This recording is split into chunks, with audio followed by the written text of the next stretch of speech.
nasta'inu ala umuri dunya waddin. Wassalatu wassalamu ala asyrafil anbiya'i wal mursalin Sayyidina wa habibina wa syafi'ina wa qurrati a'yunina wa maulana Muhammadin wa ala alihi wa ashabihi wa dhurriyyatihi ajma'in, amma ba'du. Ashhadu an la ilaha illallah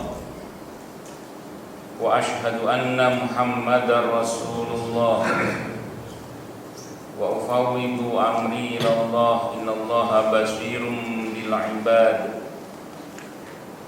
Hasbiyallahu la ilaha illa huwa alaihi tawakkaltu wa huwa rabbul arsyil azim.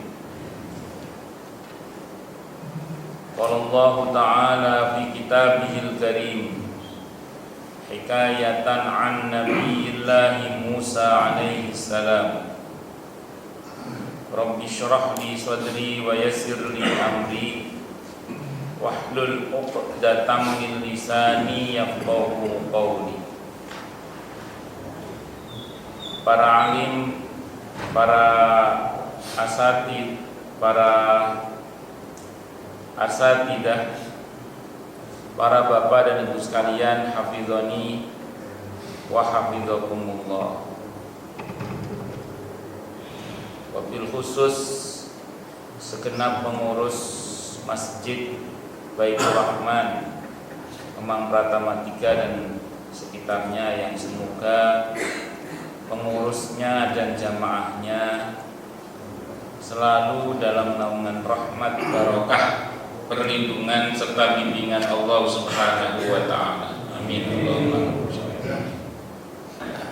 Pertama-tama marilah kita haturkan puja dan puji syukur kita ke hadirat Allah Subhanahu wa Ta'ala dengan berucap alhamdulillah. Mudah-mudahan dengan hamdalah ini nikmat dari Allah untuk kita ditambah. Karena Allah telah berjanji dalam Al-Quran di surah Ibrahim ayat 7, A'udzu billahi samii'il 'aliim minasyaitonir rajiim. Wa idza adzana rabbukum la in syakartum la azidannakum wa la in kafartum inna 'adzabi lasyadid. Jadi kalau kita bersyukur, sungguh nikmat dari Allah untuk kita ditambah.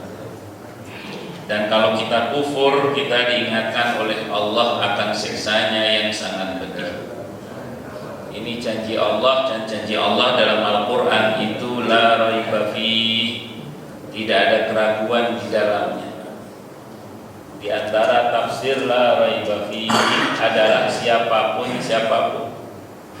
yang mengamalkan isi Al-Quran dengan keimanan dan keyakinan, maka Allah akan tunjukkan kebenaran Al-Quran itu kepadanya hingga tiada lagi keraguan dalam hatinya.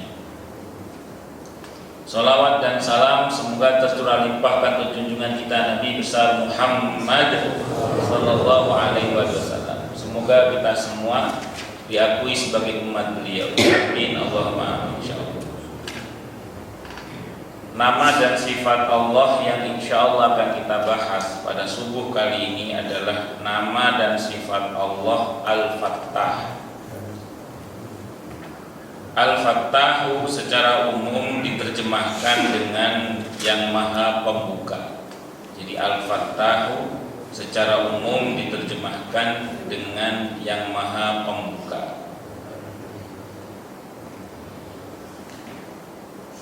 Kata Al-Fattah terambil dari akar kata Fataha yang pada dasarnya bermakna membuka. Tapi dalam penggunaan berikutnya kata ini bisa berarti menang dan bisa juga berarti menetapkan atau memutuskan hukum. Seperti inna fatahna laka fathan mubina.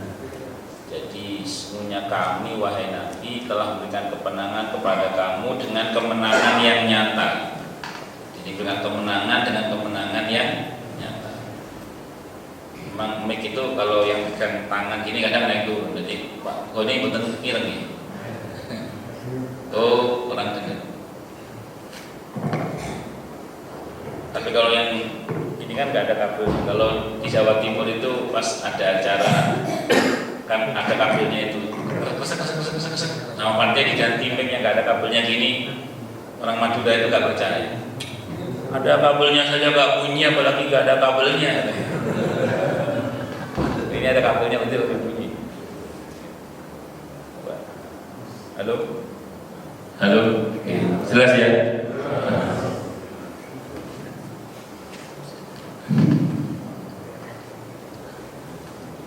Terus kemudian seperti di surah Al-Fat itu, surah Al-Fat surah ke-48 Allah bilang Bismillahirrahmanirrahim, Inna fatahna laka fathan mubina. Fatham mubina itu artinya di situ maknanya kemenangan. Jadi makanya namanya Fathu Mekah. Kemenangan Nabi dalam bentuk Fathu Mekah. Terbukanya kota Mekah, ditaklukkannya kota Mekah. Ini juga bisa berarti menetapkan hukum atau memutuskan hukum, sehingga ada sebuah doa, Rabbana ftah bainana wa baina qaumina bil haqqi wa anta khairul fatihin. Nah itu di Al-A'raf ayat 89. Al-A'raf ayat 89 itu iftah dalam bentuk amarnya fatahah itu maknanya putuskanlah ya Allah, berikanlah keputusan, karena sesungguhnya yang paling baik berikan keputusan itu ya cuma Allah Subhanahu wa ta'ala. Jadi fatahah berarti menang, atau bisa juga fatahah itu yang bisa berarti menetapkan atau memutuskan hukum.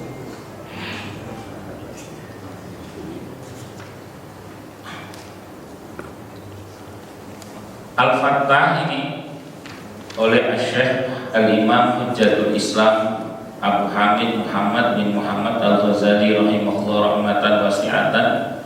Beliau mengartikan Al-Fattah ini sebagai Dia Allah yang dengan inayah atau pertolongan dan perhatiannya terbuka segala yang tertutup, serta dengan hidayah atau petunjuknya terungkap segala yang muskil. Muskil itu samar dan sulit, itu muskil.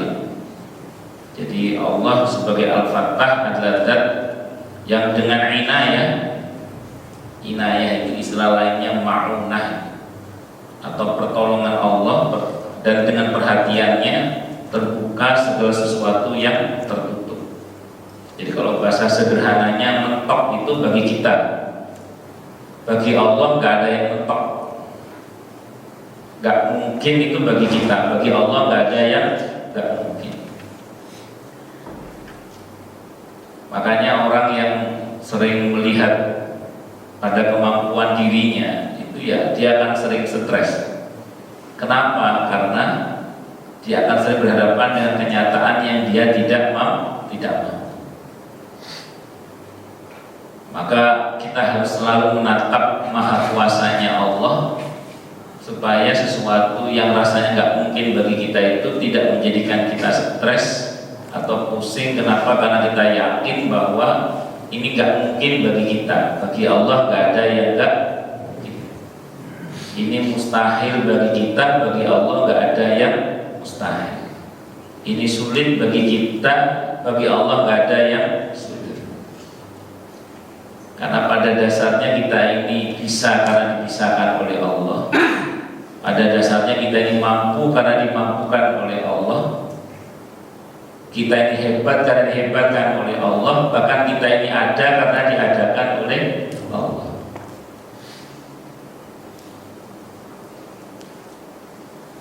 Ya dulu bagi Nabi penaklukan Persia dan Romawi itu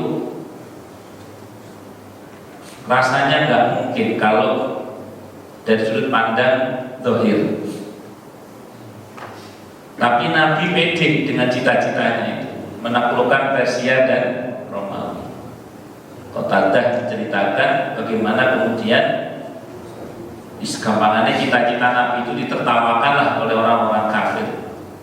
Bagaimana mungkin seorang yang tidak punya kekuatan militer yang signifikan, tidak punya kekuatan ekonomi yang signifikan, tidak punya kekuatan politik yang signifikan, kok tiba-tiba ingin menaklukkan Persia dan Romawi, dua imperium besar yang kalau sekarang itu lega Inggris yo Amerika. Rasanya itu nggak mungkin. Rasanya apa enggak? Tapi Allah bikin mungkin.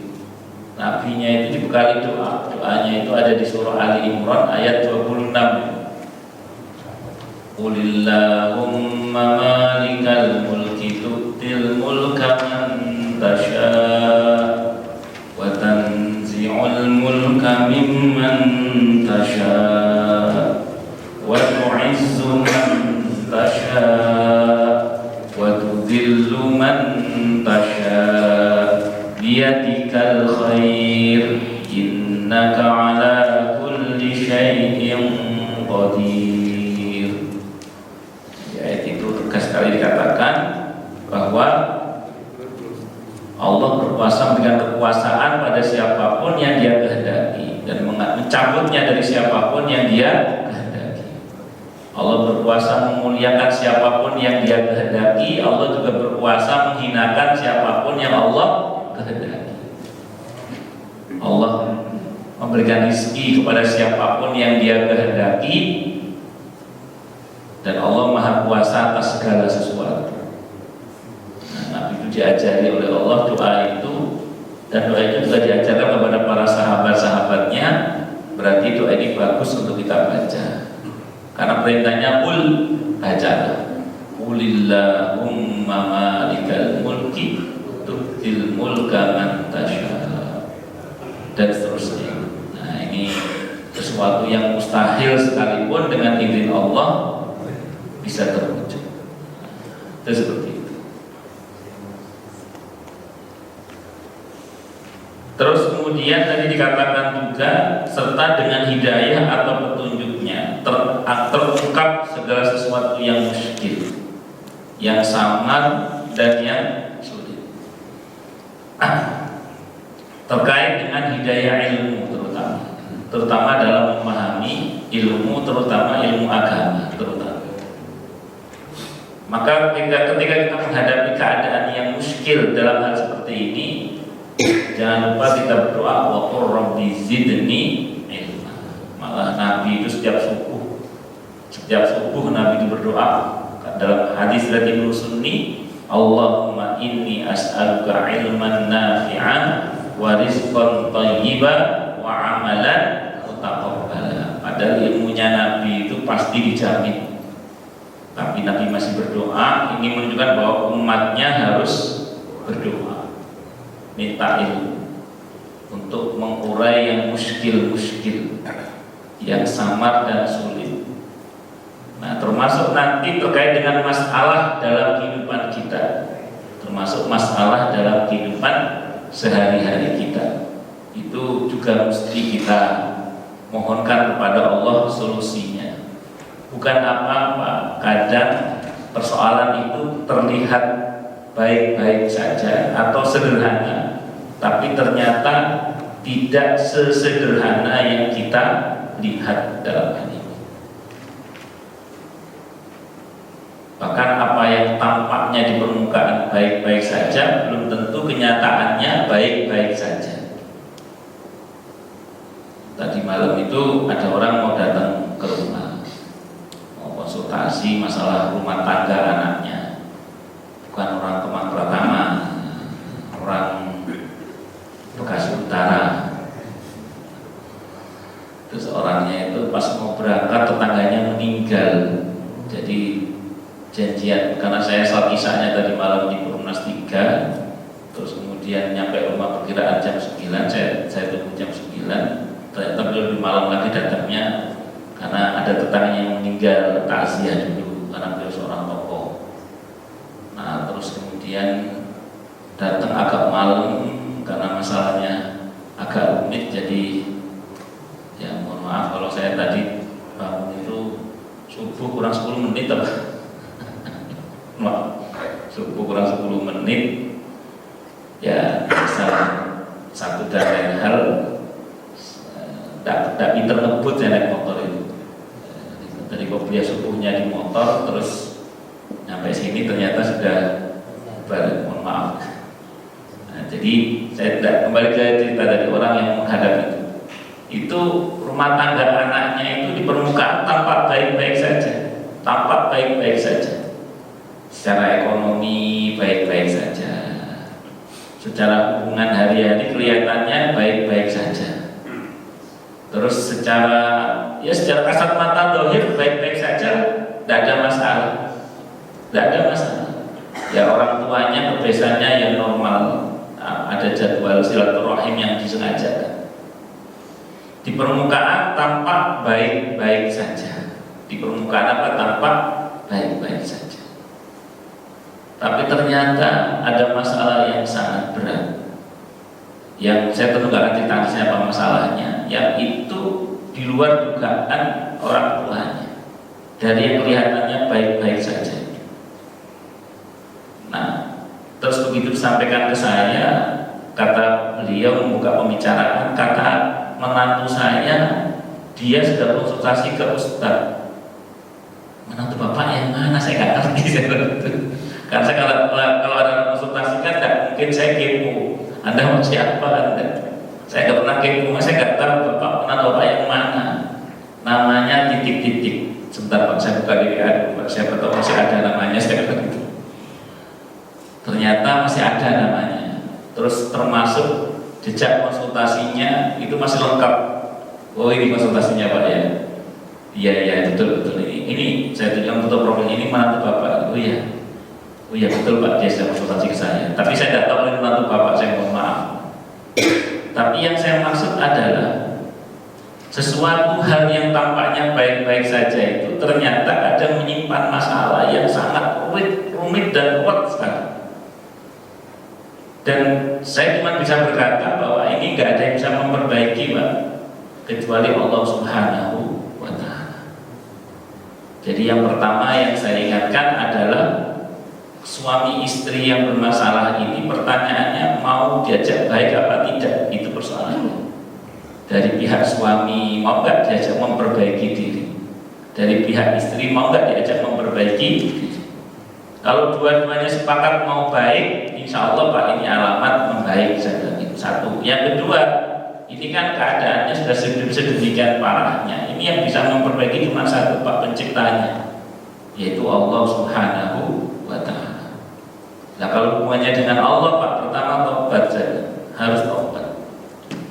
Tidak ada pilihan lain, harus tobat. Minta ampun kepada Allah Subhanahu wa Ta'ala. Setelah itu memperbaiki hubungannya dengan Allah dan hubungannya dengan sesama. Nah, saya ulang, penting sekali kita sampaikan bukan apa-apa.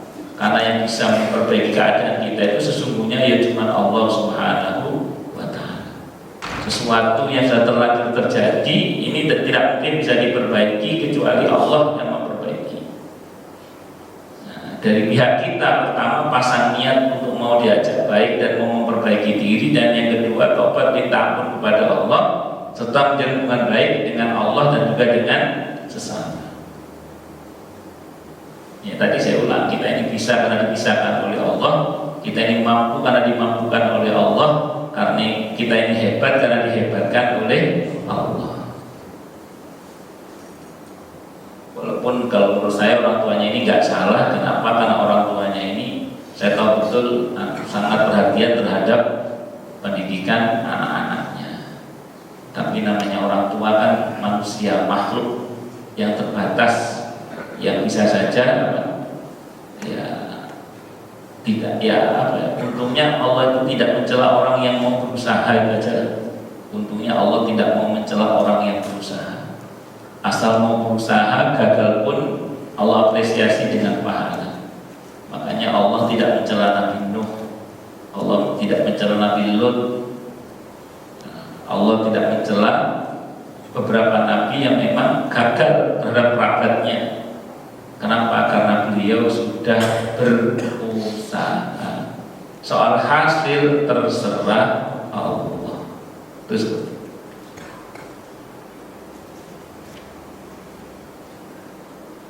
Kata Al-Fattah hanya ditemukan sekali dalam Al-Quran, yaitu Quran surah Saba, surah ke-34 ayat 26. Di situ Allah berfirman, "A'udzubillahi samii'il 'aliim minasyaitonir rajim. Qul yajma'u bainana rabbuna tsumma yaftahu bainana bil haqqi wa huwal fattahul 'aliim." Katakanlah wahai Nabi, Tuhan kita, Allah maksudnya, akan mengumpulkan kita semua. Rabbuna yajma'u bainana rabbuna, jadi akan mengumpulkan di antara kita semua. Siapa Rabbuna? Rabb kami, Tuhan kami, yaitu Allah. Tsumma yaftahu bainana bil haqq, kemudian Allah akan memberikan keputusan di antara kita dengan benar. Wa huwal fattahul alim, dan dialah Allah yang maha pemberi keputusan lagi maha mengetahui. Nanti di mahkamah Allah itu, saya ulangi, nanti di mahkamah Allah itu semua persoalan yang belum beres di dunia ini akan dibereskan di mahkamah Allah nanti. Siapa yang mendolimi, siapa yang didolimi, maka nanti ada orang-orang itu yang muflis. Kalau dalam hadis Sahih Muslim, orang yang muflis, orang yang bangkrut, datang membawa pahala sholatnya, pahala saumnya, pahala hajinya, dan berbagai macam kebaikan, tapi akhirnya bangkrut. Kenapa? Karena didatangkan kepadanya orang yang dizoliminya, sehingga kemudian yang dizolimi itu menuntut pahala pada orang yang menzolimi hingga habis pahalanya, terus kemudian dosanya orang yang dizolimi ditimpakan kepada orang yang menzolimi, sehingga keadaan bisa sangat terbalik. Yang tadinya harusnya orang ini masuk surga nggak jadi gara-gara dituntut itu di mahkamah Allah orang-orang yang muflis. Na'udzubillahi min syarri dzalik. Makanya dalam Islam itu seseorang itu harus mengenali hak dan kewajibannya.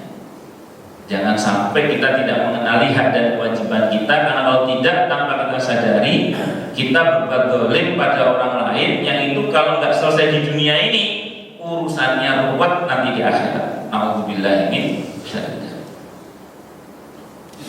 Maka kemudian seorang suami kalau tidak mengerti hak dan kewajibannya kepada istri, itu bisa dituntut nanti di akhirat oleh istrinya. Sebagaimana seorang istri kalau tidak mengerti hak dan kewajibannya, akhirnya berbuat zalim pada suaminya, juga bisa dituntut nanti di akhirat oleh suaminya. Walaupun yang secara eksplisit ayatnya lebih banyak bicara tentang suami yang dituntut oleh istri atau orang tua yang dituntut oleh anak. Tapi bisa berlaku sebaliknya kalau menggunakan teori hak dan kewajiban tadi itu. Allah gambarkan dalam Al-Quran di surah Al-Ahzab, surah ke-33, ayatnya ayat 66, 67, 68. A'udzubillahi samii'il 'aliim minasyaitonir rajiim. Yauma tuqallabu wujuhuhum finnar, pada hari di mana wajah-wajah mereka dibolak-balikkan di dalam api neraka. Yaquluna, mereka berkata, ya laitana, aduh, ata'na Allah wa ata'na Rasulah. Andaikan aku taat kepada Allah dan Rasulnya, tentu aku tidak masuk neraka begini. Wa qalu, dan mereka berkata, Rabbana, wahai Rabb kami, wahai Tuhan kami, inna, sesungguhnya kami, ata'na sadatana wa kubara'ana fa'adalluna sabila. Wahai Rabb kami, wahai Tuhan kami, sesungguhnya kami masuk neraka ini gara-gara dulu kami mentaati pemimpin kami dan orang-orang besar di antara kami, maka mereka menyesatkan jalan kami. Ini pemimpin dalam arti luas, presiden, gubernur, wali kota, dan seterusnya. Pemimpin dalam arti sempit bagi seorang istri siapa? Suaminya. Kalau pemimpin dalam arti sempit bagi seorang anak siapa? Kedua orang tuanya. Maka mereka menyesatkan jalan kami, dalam arti memang disesatkan disesatkan atau dibiarkan tersesat. Jadi disesatkan atau dibiarkan tersesat. Karena di antara kewajiban suami pada istri apa? Mendidik istri dengan baik dan benar. Kalau nggak bisa mendidik sendiri, banyak sebab ya. Pertama mungkin karena galakan istrinya, karena galakan istrinya. Kalau karena galakan istrinya, ya biasanya sih itu di wajahnya itu tampak urat-urat penderitaannya biasanya. Biasanya di sini nggak ada tempat lain. Jadi kewajiban suami mendidik istri dengan baik dan benar. Kalau tidak bisa mendidik sendiri, itu saya sering bilang di mana-mana, jangan izinkan istri itu datang ke majelis taklim. Kalau nggak bisa didik istri sendiri, jangan izinkan istri datang ke majelis taklim. Jangan izinkan, Pak. Suruh. Karena kalau diizinkan nggak jalan, Pak. Karena kalau diizinkan apa nggak jalan. Suruh datang ke majelis taklim. Supaya apa? Supaya ngaji tadi itu Allah. Atau karena kemampuan kita terbatas, itu juga suruh datang ke majelis taklim supaya bersangkutan mau belajar. Ini Allah Akbar. Terus apa tuntutan anak atau istri itu? Rabbana atihim dhi'faini minal adabi wal anhum la'nan kabira. Wahai Rabb kami, timpakanlah kepada pemimpin kami itu, kalau istri ya suaminya, kalau anak ya orang tuanya, timpakan kepada mereka 2 kali lipat siksa yang kami rasakan, dan laknatlah mereka dengan laknat yang besar. Laknatlah mereka dengan laknat yang besar. Makanya di surah Az-Zukhruf, surah ke-43 ayat 67 itu ada firman Allah yang intinya itu al-akhillau yawma idzin ba'duhum li ba'din adu illal muttaqin. Al-akhilla itu para kekasih. Dari kata khalil, al-akhilla para kekasih itu pada hari kiamat nanti sebagian mereka bagi sebagian yang lain itu menjadi musuh bebuyutan.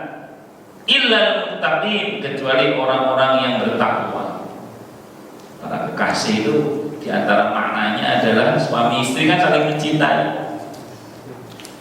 Tapi kalau bingkai cintanya bukan takwa, nanti di akhirat saling berhadapan.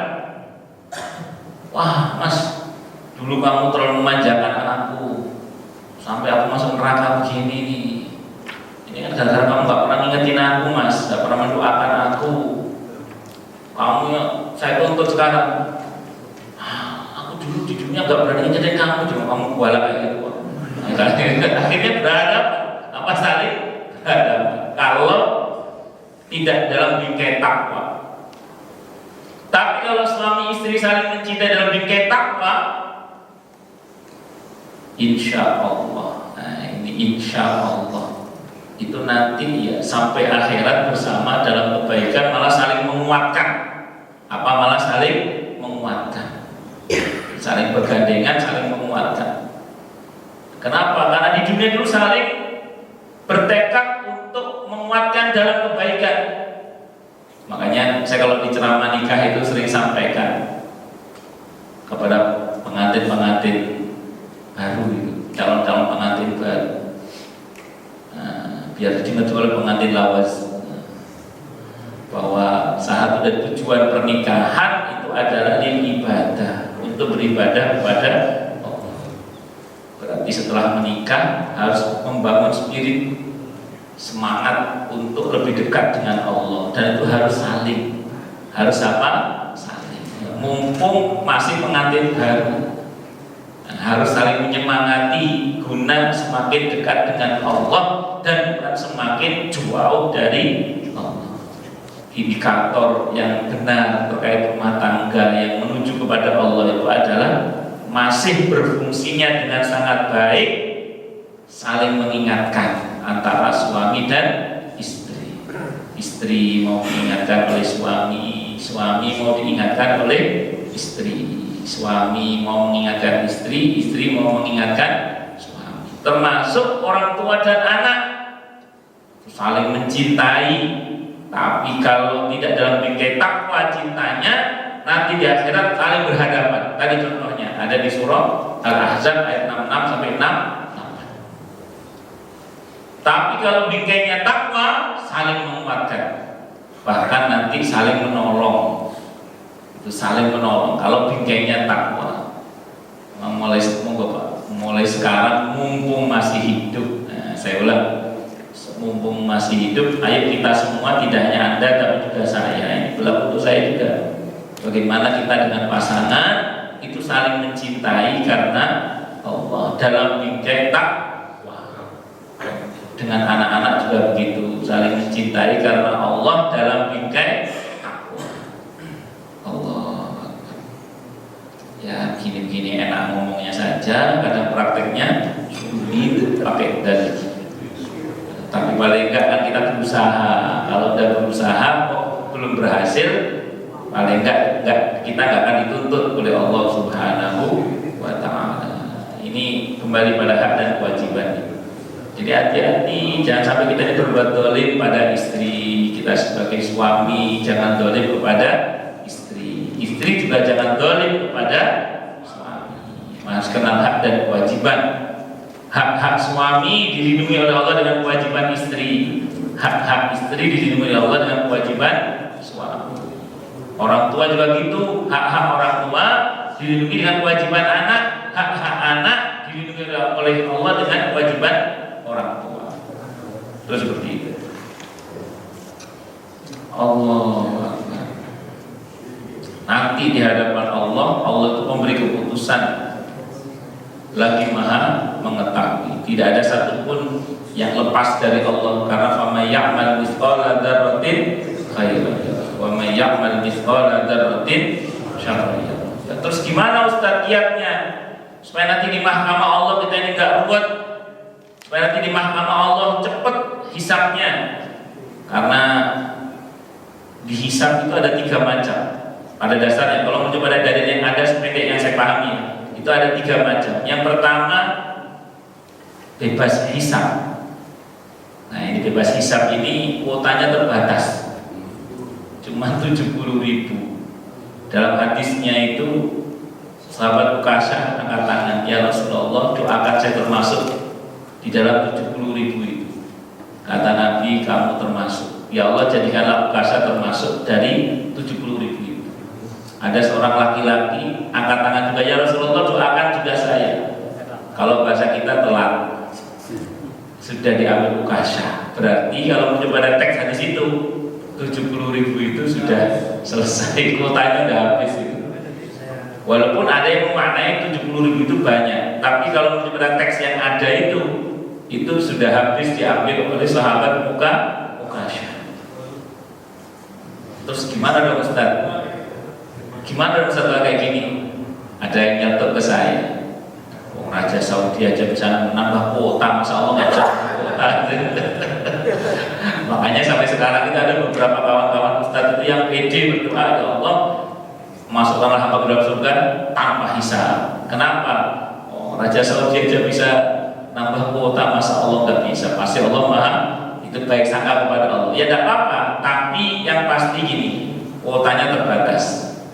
Silakan berharap, tidak apa-apa, karena memang dengan rahmat rahimnya bisa saja Allah menambah kuota itu, tidak ada masalah. Bagi Allah dengan rahmatnya tidak ada masalah, dengan fadlnya tidak ada masalah. Tapi lanjutannya ada yang kuotanya itu nggak terbatas, hisab yang mudah. Apa hisab yang mudah? Ini juga alamat selamat itu. Orang kalau dihisab oleh Allah dengan hisab yang mudah, alamat selamat sudah. Ini kuotanya nggak dibatasi. Ya, kita berharap banyak di sini, aman ini insya Allah.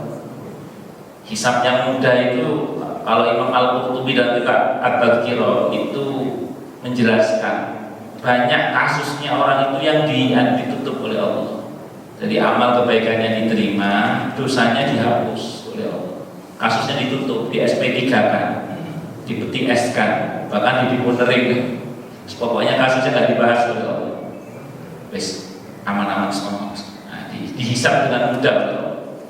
Nah, semoga kita termasuknya dihisab dengan mudah ini. Nah, caranya gimana Ustaz supaya dihisab dengan mudah? Kalau di banyak tempat saya sering bilang ini paling tidak ya 5 hal. 5 hal, paling tidak 5. Paling tidak. Apa itu? Yang pertama, mohon kepada Allah hisab yang mudah. Jadi minta kepada Allah hisab yang mudah. Rabbi hasibni hisaban yasir. Wahai Allah, hisablah hamba dengan hisab yang mudah.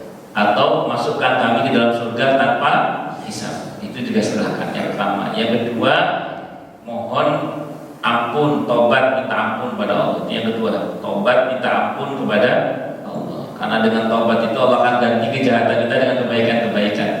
Al-Furqan ayat 70. Illa man taba wa amana wa amila amalan sholihan fa ulaika yubaddilullahu sayyi'atihim hasanat. Kecuali orang-orang yang mau bertobat, beriman dan beramal soleh, mereka itu yang akan diganti oleh Allah kejahatannya dengan kebaikan-kebaikan.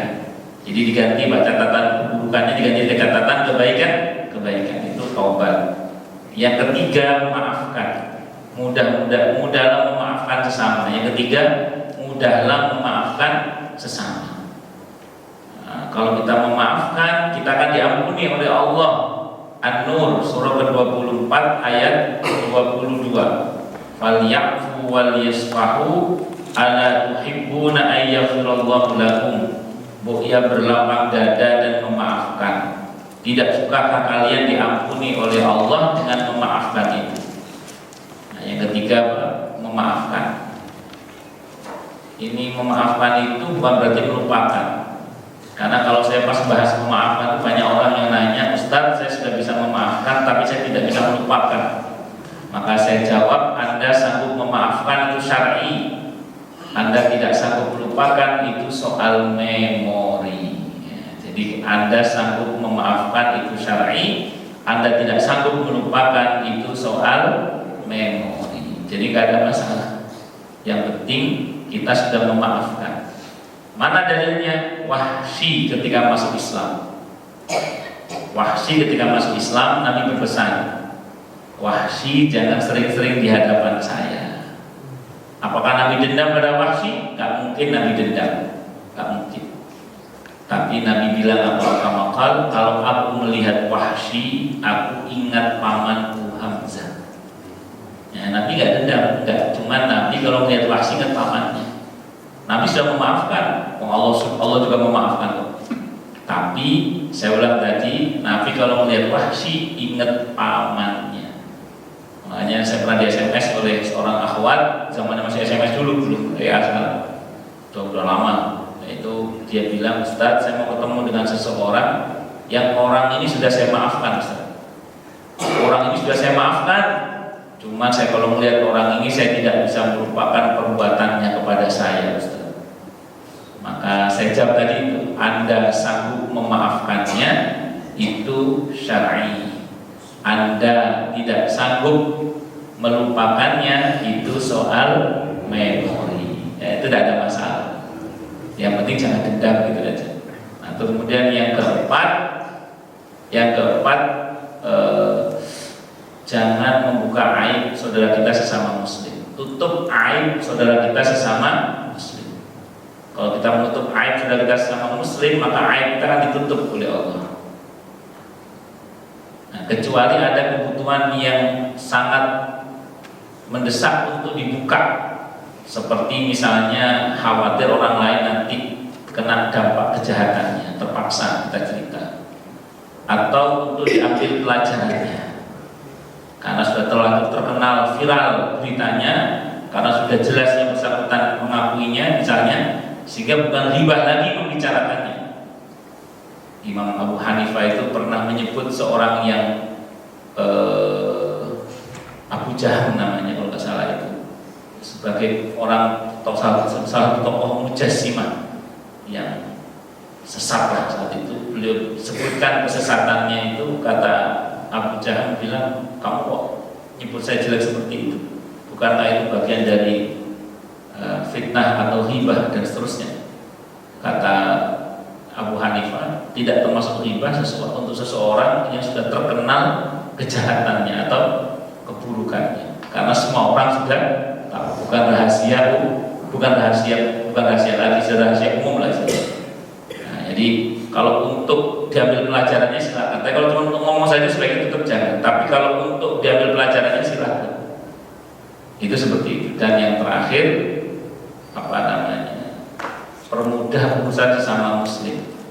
Kalau kita menutup aib kita akan ditutup aib kita oleh Allah. Kalau kita memudahkan urusan sama muslim, akan dipermudah urusannya oleh Allah, dunia akhirat. Jadi kalau bisa dipermudah, jangan dipersulit. Jangan pakai rumus. Kalau bisa dipersulit, kenapa dipermudah? Itu tolong dicamkan baik-baik, terutama yang memegang kebijakan. Jangan sampai mempersulit, tapi harus mempermudah. Ya, saya kira itu. Allah Akbar.